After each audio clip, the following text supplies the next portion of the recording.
What's up, Rick with RallySport Direct, and today we're continuing building our Volkswagen GTI. Now we've got it here behind me, and before we did exhaust, but I've really been wanting to do suspension, and Eibach hooked it up with some springs and sway bars. I figured might as well do both. I'm really interested to see, one, how much it drops, because I've heard the Eibach springs drop the car quite a bit, and I'm excited to see how it looks. And then two, just the handling that we get from the springs and the sway bar. I imagine it's going to make quite a difference. And I just went out and tested, did some, a little bit of a slalom, just to kind of get some before and after feedback and data from the car. So either way, I'm going to stop rambling. Let's just jump right into it.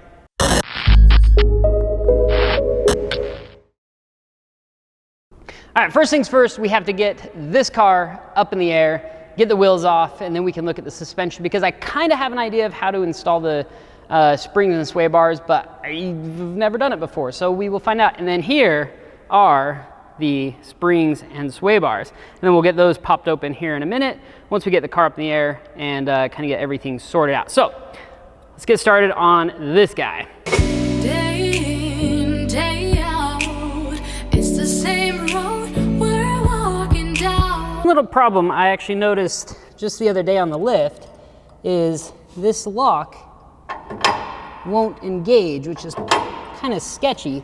So you see how that's supposed to jam down in there. So as soon as you lift the lift up, these slide down, get pushed into that. So I think what I need to do is loosen those up, push this back a little bit, and hopefully that should fix that. So let's do that real quick. Safety first, right? Same job, same town, 'cause we've been taught that's the way our world goes round. Walking. So we got everything fixed on this. Now you can see that that lock is properly engaged. And basically what can happen is if those locks aren't working properly and the car starts rocking this way, these arms can flip out and then the car comes crashing down on you. Now, I don't know, it's a weird feeling being underneath like a 3,000-pound car and realizing that at any moment, if something on the lift fails, that thing will come down and it will kill you very, very quickly, or at least leave you, stuck, pinned underneath and crying like a little girl for someone to come help you. So it feels a lot better to have that taken care of. Now we can lift this thing up, get the wheels off, and look at the suspension.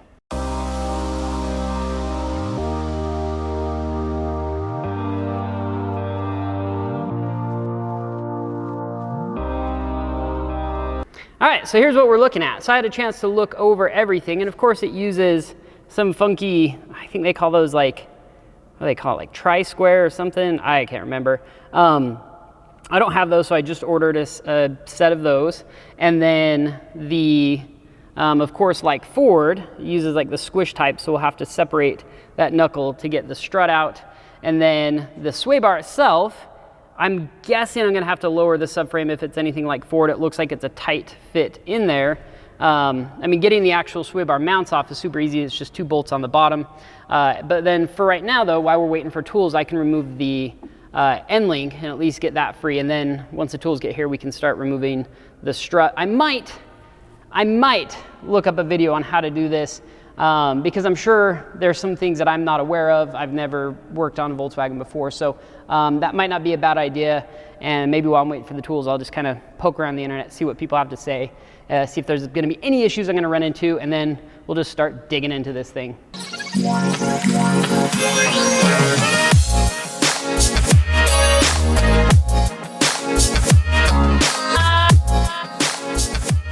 These gave me literally no trouble at all. I didn't even have to put a Allen key in there or anything like that. So all the nuts are hand loose, and then we'll just wait for the tool, and then we'll get these struts off. O'Reilly special right here. So they're called triple square bits, which is very funky. I don't like having to buy tools, but you know what? If it's what we need, it's what we need. So let's get this strut removed.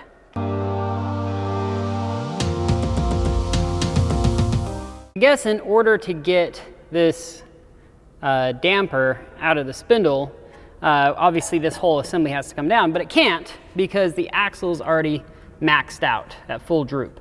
So it won't allow it to go down any further. So we actually have to go in there with more tri-square or whatever it's called, and take those off. And then I've also heard that people say removing the lower ball joint, these 3 bolts or nuts right there, will also allow that to come down a little bit further. So let's go ahead and do that. On the grounds we've always known, stepping on the footprints in the snow. But when it must, the other ways will show.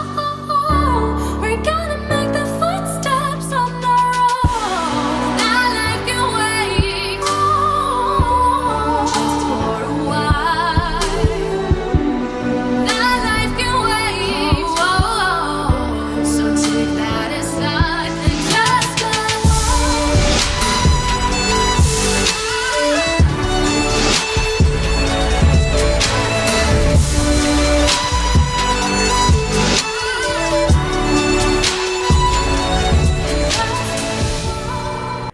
All right, both front struts are out. There's the new springs. I know that they say you're supposed to use a spring compressor, and I do have a spring compressor, but I think I'm just gonna gung-ho it, and we'll try it on one, and we'll see what happens. All right, here we go. So, this is kind of scary. I'm hoping it hits the Eibach box, so we'll see.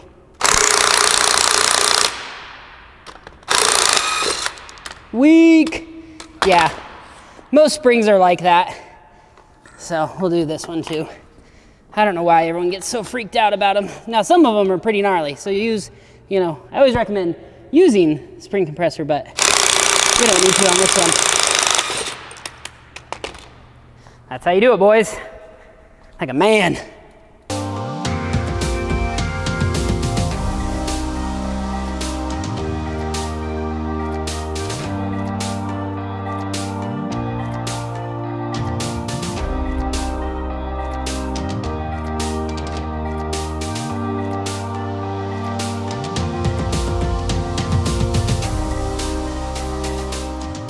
Those are installed. That's really good. So now I want to see if I can potentially sneak the sway bar out without having to lift up the subframe or drop the subframe. I don't know if I'm going to be able to, but I'm certainly going to give it a shot. So let's try that real quick.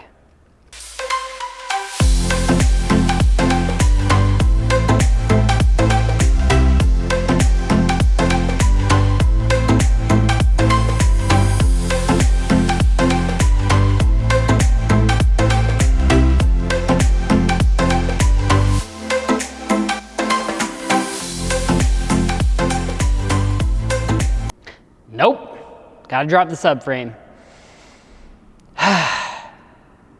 Yeah.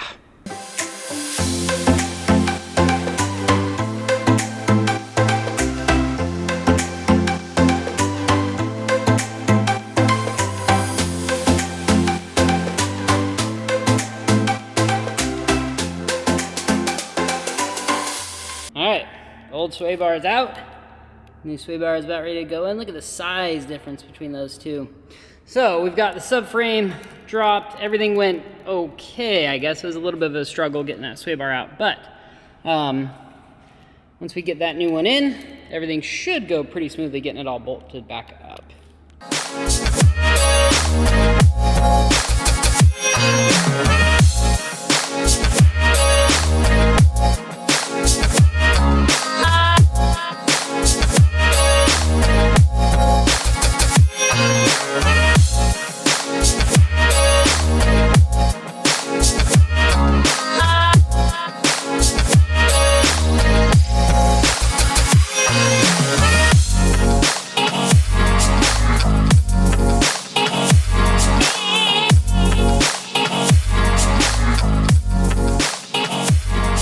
So we have the subframe on.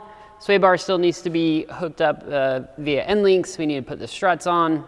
But the hard part, in my opinion, is done because that subframe was a nightmare and getting that sway bar out was a nightmare. So we're back and we're ready to rock and roll. Hopefully we can get this done today. So let's just jump right into this.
All right, update.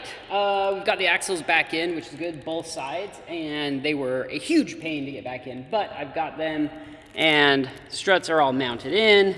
So now we just need to hook up the sway bars, put in these big strut bolt on the bottom, and tighten up the top, and then the front should be done. So, and then we can move on the rear, but let's get these things all bolted up. Those look pretty freaking awesome. Here we go.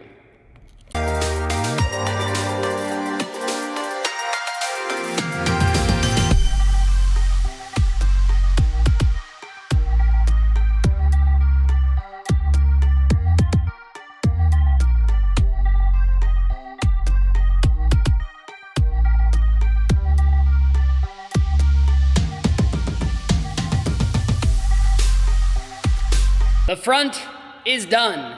I apologize about the sound. My mic ran out of battery, so we're just gonna have to deal with it. But we got the sway bars, end links, springs, and now it's time to move on to the rear. The rear should be significantly easier, mainly because all we have to do is drop the control arm, and then once the control arm's dropped, the sway bar should be a lot easier to get out as well, and everything should just go much quicker. I might have to drop the exhaust, but we'll see.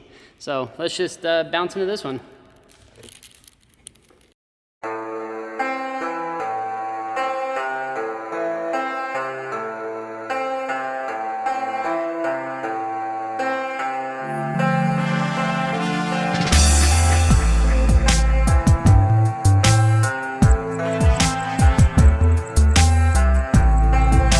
Well, that went very quickly. So springs are loose, those will just pop right out, sway bars off, and then I just had to take that spring out to get the sway bar out.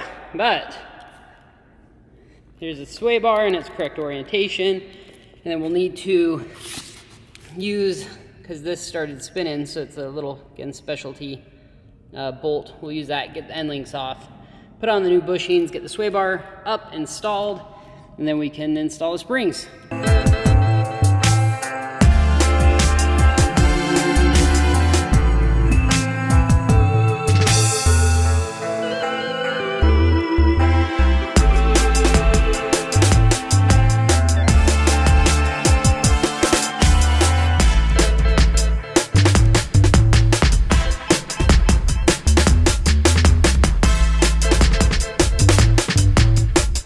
Sway bars ready to go. Hardest thing was getting these mounts off those stock bushings. I found that using that big hammer right there is definitely the easiest way. So let's get this thing installed.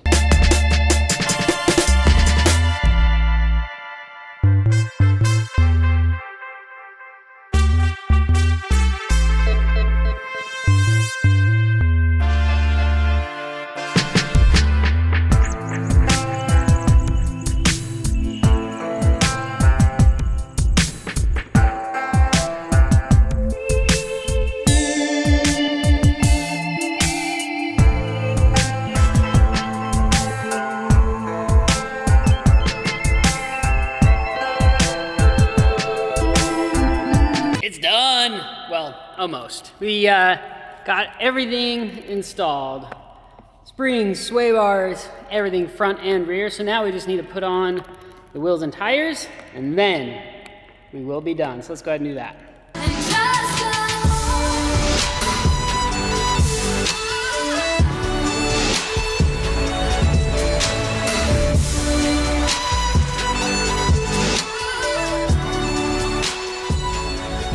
Done. Everything is done. Look how low that is. That makes a huge difference.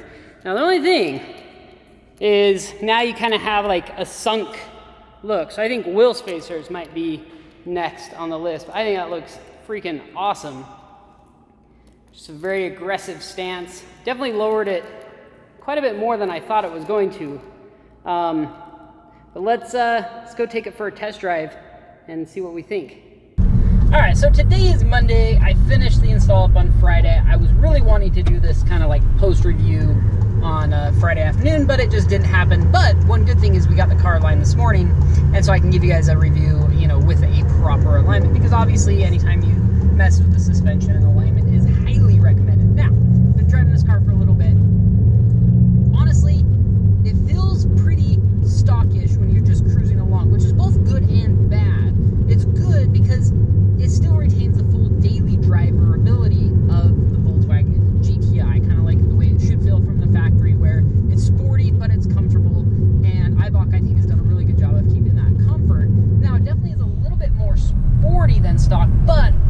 said in the previous videos, I wanted it to be stiffer, and it is stiffer, so I got my wish there, but I wish it was just a little bit stiffer. Like if you were to jump in this car and you didn't know anything about it, you wouldn't necessarily think that it had aftermarket suspension on it, which again can be both good and bad, but it's just something to be aware of. Now, handling wise, this is where we really see a nice improvement, because the Swaybars, you know, just the quick dartiness, you don't get that body roll squishing down in and stuff like that. You just get like instant, you know, just side to side. It's very darty, which is phenomenal. Now, cornering wise, this is where something else kind of gets in its way. So we've got a corner up here, throw it in, and you just get a lot of tire squeal, and there we go. So basically, I do feel like the suspension gives better handling. Now I think it's the tires that are kind of the weak point in the whole thing. And that's because before, the suspension would kind of load up, and you would feel it load up, and between the suspension and the tires, you could kind of feel when they were going to break away. Now you don't really get that. You just get, you know, the suspension is very sharp and very crisp, but the tires are just, and they just wash out, and you get a lot of tire squeal. That's the only downside to that. So I think better tires would be a no-brainer. Now, we did a before and after suspension video, which you guys can see here. Now, this is just, you know, I wanted to see kind of what it was going to look like body roll wise, and the Swaybars are going to be the main killer of body roll, and I love how much body roll they've removed from this car. It just, that alone makes a big difference, and you don't really feel the Swaybars just driving straight, but as soon as you know, give it one of these, then you instantly feel those Swaybars. And then the springs themselves, you know, I assume attribute a little bit to the body roll or lack thereof, but it's mainly going to be, you know, lower center of gravity, a little bit better handling, but then just looks, holy cow, does this car look low. It's very low. Now, it can benefit greatly, I feel like, in the looks department with some, you know, aftermarket wheel spacer or something like that. Maybe 20 mil, 25 mil, even 10 millimeter would kind of keep that more factory look of, like, you know, the wheel sunk in just a little bit. But I think 20 to 25 millimeter would make that nice flush appearance and really, really set this car off look-wise, because it is, as the kids say, sunk, right? And it is very apparent that it's sunk. And, you know, that's not necessarily a problem. But if you're going with aftermarket springs, chances are you want the car to look quite a bit better. And so maybe factor in some wheel spacers there. Now, I will say, after I did the install, I looked up some stuff on the internet. And I know this is going to be in the comments section. I was supposed to buy new bolts. There are a few bolts doing this whole thing that I was supposed to buy brand new from Volkswagen. And I know, especially the people who want to hate are going to be jumping in the comment section almost instantly after the install and saying like, oh, you should have bought new bolts, you're an idiot, blah, blah, blah. And they're right. But you know what? Let me be the canary in the coal mine, if you will. And if this fails, then I'll let you guys know, and we'll go from there. I don't think it's going to. Maybe it will. I don't know Volkswagen. But again, I didn't read through the entire thing. I guess I've never worked on a Volkswagen. I just assumed it was like most cars, and you can just reuse bolts, because why would you have torque to, or stretch to yield, or torque to yield, or whatever they're called, bolts? But then again, it's Volkswagen. They do lots of weird things. So anyway, let's just clear that up. Next, the install. That's the only downside to this entire thing. I love the way the car looks, love the way it handles, love the way it rides. But the install, holy crap, was that a pain. And I apologize for not doing kind of more like in between little like catch you up on what's going on videos. I was just pissed off, and I just wanted to get it done. I was worried I wasn't going to get this done in time, and so I was just trying to rush through it. And honestly, I was getting a little frustrated installing it. And you know, I know if I had more experience doing this, now I could probably do it again in a lot less time. But if it is your first time installing springs or sway bars on a Volkswagen, give yourself an easy 2 days. And when I say easy, I don't mean like wake up at, you know, 7 and work on it till midnight. I mean, wake up, work on it, start on it at 9, and you're done at like 5, you know, and then the next day you work on it for a few more hours, and then it's done. Because if you don't, you're going to be in a rush. So just to let you know, it does take a while. You do have to drop the subframe. Lots of little things have to go on. You have to remove the axles. It's finicky, but it's done. It's not hard. I could do it again pretty easily, but I was getting frustrated during that whole process, because it's a little bit frustrating having to remove everything when you feel like it shouldn't be like that, but it is. So just keep that in mind. And then with the bolt situation, you know, just factor in the price of new bolts when you do the springs and or sway bars. But honestly, if you were to go this route, I'd say springs, big yes, sway bars, yes, but maybe start with just the rear. However, having the front suspension off the car already does make this, you know, if you're going to do sway bars, that would be a good time to do front sway bar because everything's kind of out and off and out of the way. So it's kind of a toss-up, but the rear is so easy to install that I would just say, like, even if your very first suspension mod was just a sway bar, just do the rear one. It'll make a big difference. So anyway, we're going to wrap that up. Hopefully I'll be able to get this video edited and out to you guys tonight, and then we were going to start on our big project, but that got pushed back a week because I've got a lot of little things in between now and then. Tomorrow I'll be working on something, cough, carbon fiber stuff, whatever. Anyway, thank you guys so much for watching. Really appreciate it, and